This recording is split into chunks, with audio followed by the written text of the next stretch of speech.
Come on into the library.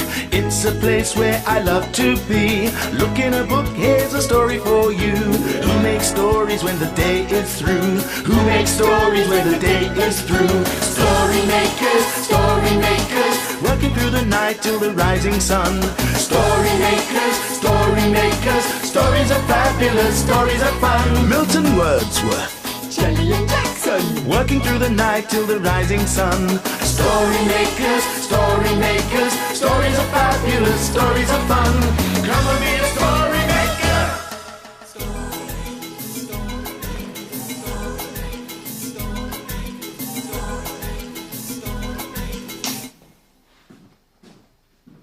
Story makers.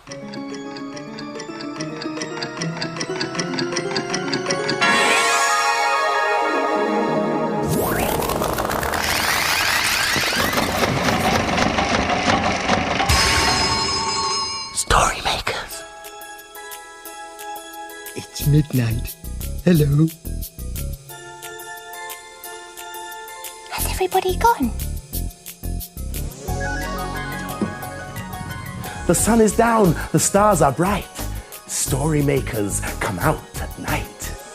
Milton Wordsworth, story maker and magical maestro, at your service.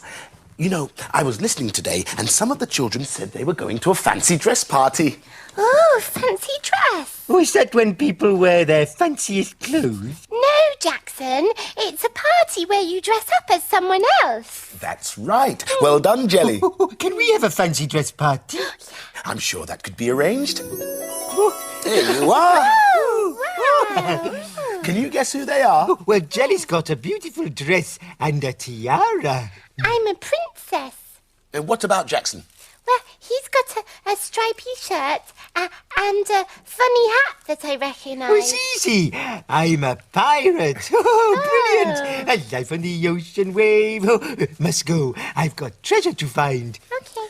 Well, I've got a splendicious idea. Perhaps you'd like to hear it, Jelly. Oh, I'd love to. What say we make a dressing up story?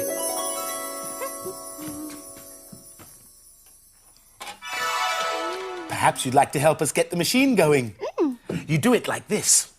Imagine a story.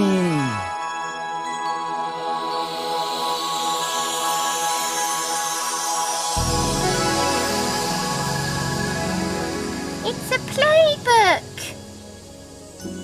Tilly's dressing up day. Tilly was bored with her everyday clothes. She found them as dull as could be. She thought jumpers and skirts and t-shirts and trousers aren't very exciting for me. So Tilly's mum smiled and said, "Why don't you look beside your bed? Your dressing up box is standing there. It's full of special things to wear." So Tilly hugged her mummy tight and rushed upstairs with great delight. But before Tilly had her dressing up time, she needed to say her special rhyme. "Magic box by my bed, show me what to wear instead." The lid opened, what could she see? What would the magic box choose her to be? Tilly peered inside and smiled with pleasure. The magic box had offered her treasure. She lifted a crown out very lightly, a glittery crown that shines so brightly. Tilly delved inside the box once more, and a cape was the next thing she saw. "I'll be a princess," she said with a twirl. "This makes me such a pretty girl." She gazed and gazed into the mirror, and her eye caught something all of a shimmer. For in the box lay a sparkling wand, then a tutu white and airy. With these satin shoes and ribbons of pink, I can be a fairy. But then she thought, I might freeze with clothes as thin and cold as these. I need things that are warm and fluffy. But will Mummy call me Scruffy? "I know what to wear," said Tilly. "Perhaps something bright and really silly. I'll be a clown with a shiny red nose." a curly green wig and big shoes on my toes. But then Tilly said, I can't wear this. It makes my nose hurt and itch.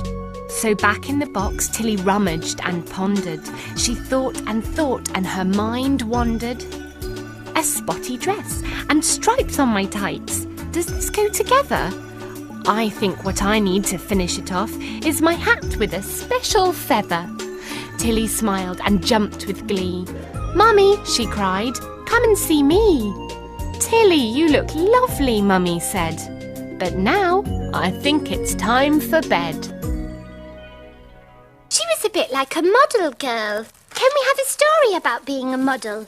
I don't see why not, my little cherub. We are the story makers after all. And we could use this pretty rainbow to put in the story machine to make a story about colourful clothes. Perfect. Now for the magical ingredient. Yes, imagination.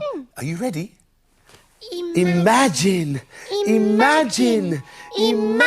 a story.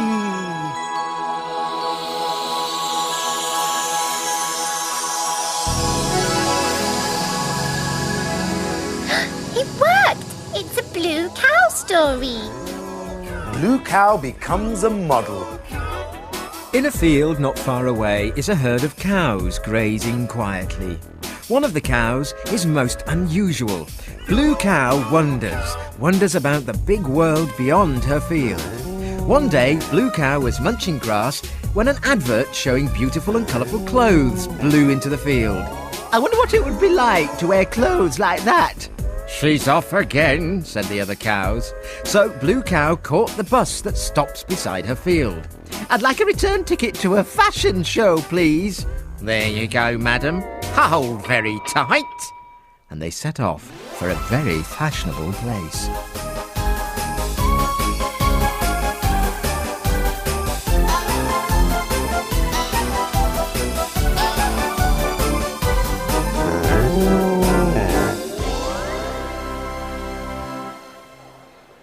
And then they arrived. When Blue cow got off the bus, she could hardly believe her eyes. She saw rows and rows of beautiful clothes and hats and shoes and coats and gloves, and all around her people were trying on the clothes. Suddenly Blue cow heard a cry. Mamma mia, it's a disaster. What's wrong? Said Blue cow.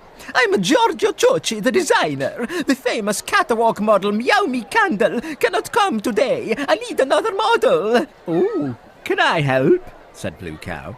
Giorgio Ciocci looked at Blue cow carefully and then smiled and said, You are perfect, and you are blue. Wonderful. Blue is the only colour we do not have. Seconds later, Blue cow's nails were painted, her face was made up, and her horns were polished. Then Blue cow was dressed in red socks, an orange scarf, yellow feathers, green gloves, a purple skirt, and an amazing hat. Georgia looked at Blue cow and said, Oh, Blue cow, you are now every colour of the rainbow. Blue cow looked at herself in the mirror. Is that really me? She said. She hardly recognised herself. Georgia said, Blue cow, go out onto the catwalk just a cow, but come back a star. Blue cow stepped onto the catwalk. The people cheered and clapped. Photographers snapped lots of pictures. This way, Blue cow. Smile for the camera. Lovely. Blue cow was very, very happy. After the show, the clothes were put back on the rails and the makeup was taken off. Oh, thank you, Blue cow.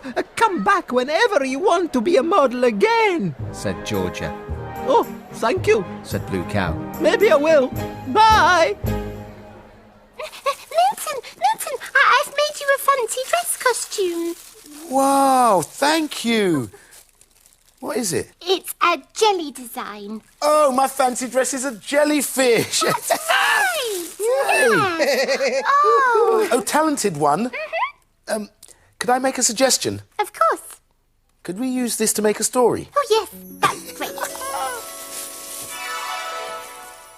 Imagine, imagine, imagine a story.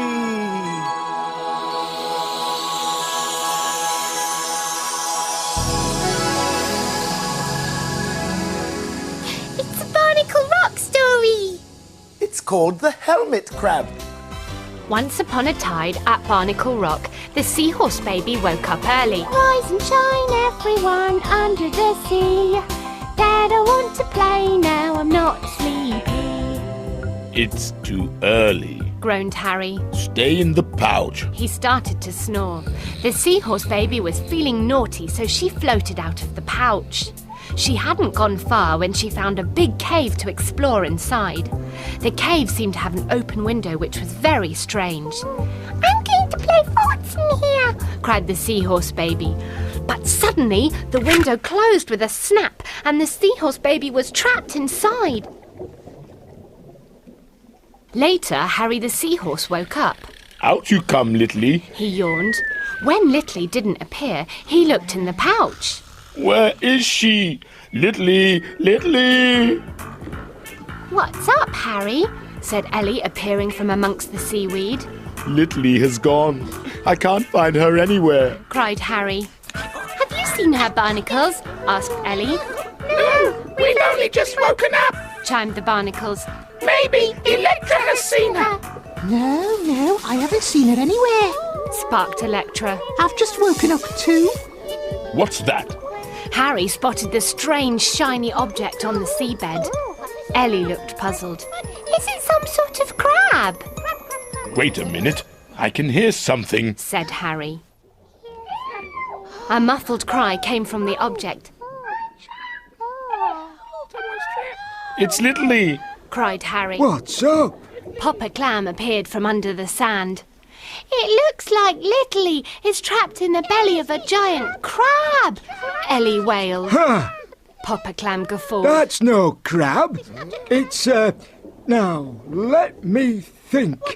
It's, a helmet for one of those motorcycles. The people up top put helmets on their heads so that if they fall off their bikes, it don't hurt so much.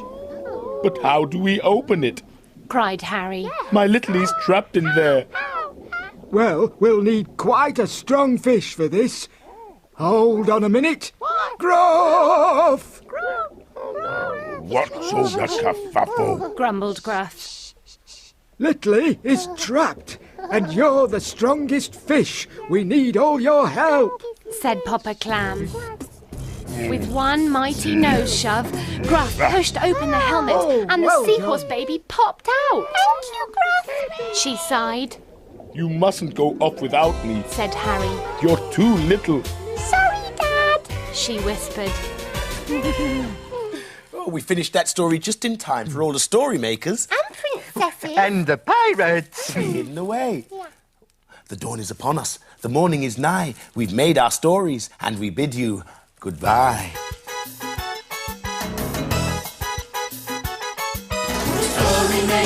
Story makers, working through the night till the rising sun. Story makers, stories are fabulous, stories are fun. Bye, story makers. See you again soon.